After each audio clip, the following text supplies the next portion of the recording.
از ناحیه دیواشتی ولایت سوخت از سابق ناحیه قانچی همدیارانمون پیام رسوندند که در فضای ناحیه مخصوصا در بالای دیدبانگاه‌های حربی که در دهه‌های راست‌راود و موریاک ارزی وجود کردند به سرنشین‌های قرقیزستان پرواز دارد. این بسیار یک پیامی بد است، پیامی خوب نیست وقتی که دشمن در فضای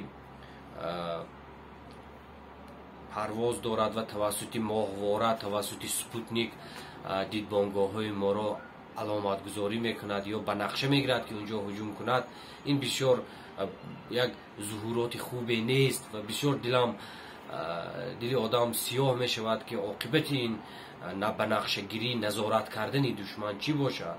من خواهش میکنم که از افسران و عسکران و تا گنرال ها و سرهنگ های تاجیک خواهش میکنم که لحظه هوشیاری و زیرکی را از دست ندهیم. فکر میکنم اینقدر قربانی که تاجیکستان در همگی در 4 روز داد، فکر میکنم برای 100 سال آینده برای تاجیکستان کافی است. تاجیکستان تا به اون که همین 7% همواری و 93% کوهستان را برای خودش چون کشور برگزیده بسازد، فکر میکنم اینقدر خون ریخت، اینقدر شهید داد، فکر میکنم کافی است.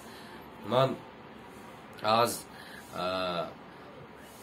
یارو دوستانی که متخصص هستند، کارگزار هستند، خواهش میکنم هرچی در فضای اجتماعی اطلاع در این باره اطلاع رو پخش کنید تا مردم آگاه باشند، مردم عادی آگاه باشند که به سرنشین ها هنوز هم در فضا پرواز دارند، به سرنشین های همسایه اگر گوییم، و اسباب و انجام و تکنیک های حربیش هنوز هم در سرحد است و با توقفنامه به اون حجتی که امضا کرد رعایت نمیکند. این بسیار بد است و بسیار ناخوش هم هست. و من در پایان فقط یک چیز رو میگویم که همسایه‌ای که به سری مکتب همسایه‌اش گلوله پرتوفت، به سری مسجد همسایه‌اش ماده ترکنده پرتوفت، فکر میکنم از یگان دیگر منفوری و از یگان کاری زشت بر نمیگردد.